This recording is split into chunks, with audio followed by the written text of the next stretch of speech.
Jamduar senior secondary स्कुला थांनाय 2000 सननि 19 जानुवारि खालि बे सराइबिल ओनसोलनि नैबे हाग्रा जिङाव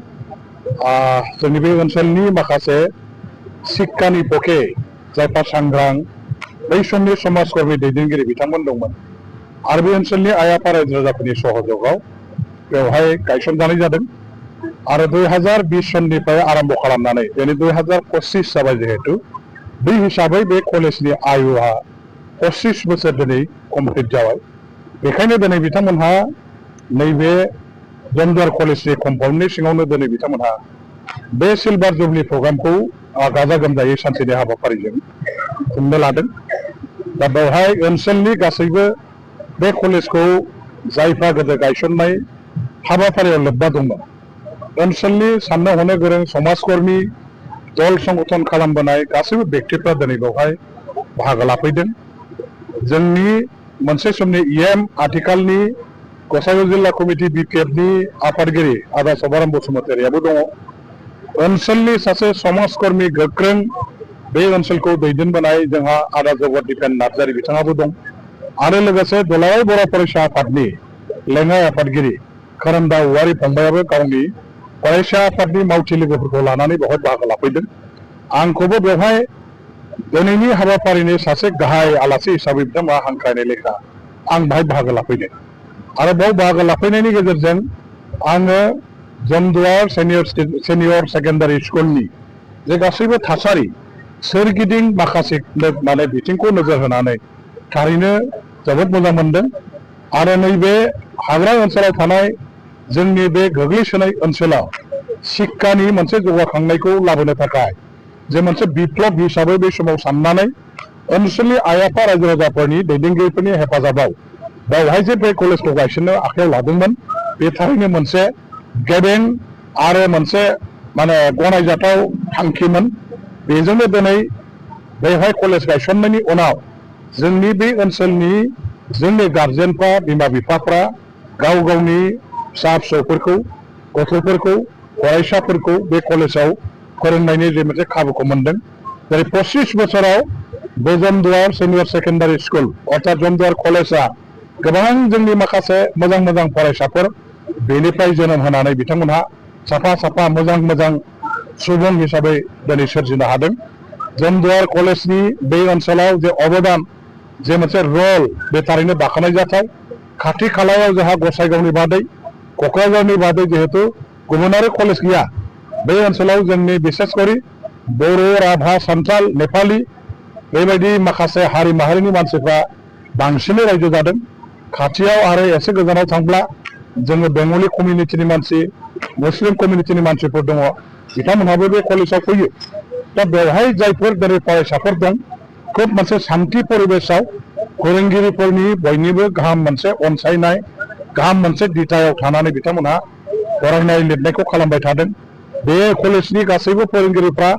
गोबां खस्थ'नि गेजेरजों गोबां जारला जन्थ्रणानि गेजेरजों बिथांमोनहा बेवहाय दिनैहाय जोंनि फरायसाफोरखौ फोरोंगासिनो दं कलेजखौ हमथागासिनो दं आरो फोरोंगिरि हिसाबै जेखिनि मावनांगौ दं फोरोंगिरिनि दायित्व कर्तब्य बिथांमोनहा मोजाङै पालन खालामदों। बे कलेजखौ दिनै प्रभिन्सियेलाइज खालामनांगौनि थाखाय माखासे हाबाफारि लानानै दं। आसाम गभर्नमेन्टआव 10टा कलेजजों लोगोसे जमदुवार कलेजाबो दंफायो खिन्थु दासिमहालागै बेखौ एसअपिडिआव सोनानै बेनि बेनिफिटखौ होनो थाखाय आसाम गभर्नमेन्टआव जे मोनसे केबिनेटआव एप्रुभाल लानांगौ दंमोन बे दासिमबो जानाय जायाखै। बेखौ आङो आसाम गभर्नमेन्टनि जोंनिनो गाहाय माने चिफ मिनिस्टार बिथांजों रायज्लायनानै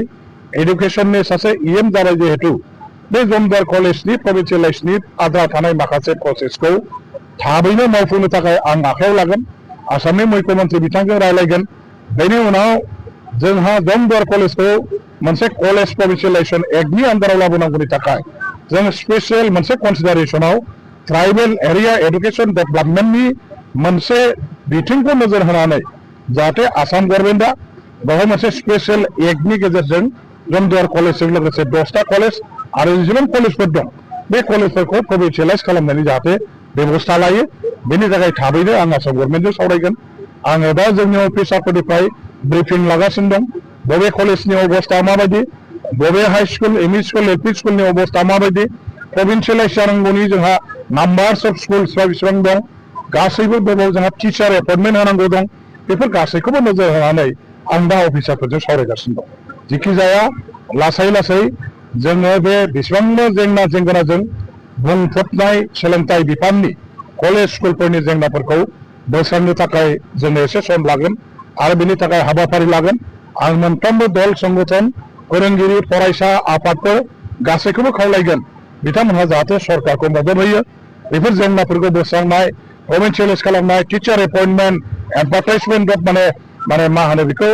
प्रसेस अफ एपइन्टमेन्ट गासैखौबो मावफुंनायनि थाखाय जोंनो मोनसे टाइम पिरियड नांगोन आरो दल संगठनफ्रा जोंखौ सहाय खालामनांगोन बेखिनिखौ आं खावलायहरबाय बे बिथिंखौ नोजोर होनानै आं खोब सिरियासै लादों आरो बाय December by the and of December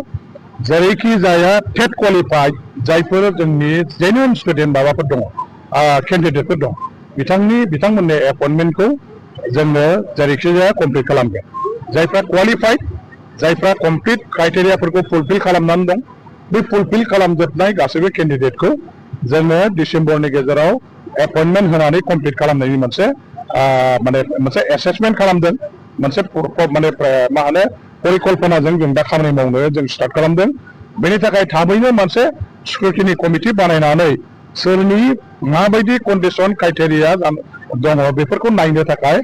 आङो मोनसे कमिटि बानायगोन आरो बे कमिटिनि रिपर्ट मथे जोङो डिसेम्बरनि गेजेराव बे टेट पास जानाय केन्डिडेटफोरखौ एपइन्टमेन्टखौ होजोबनो थाखाय सेस्था खालामगोन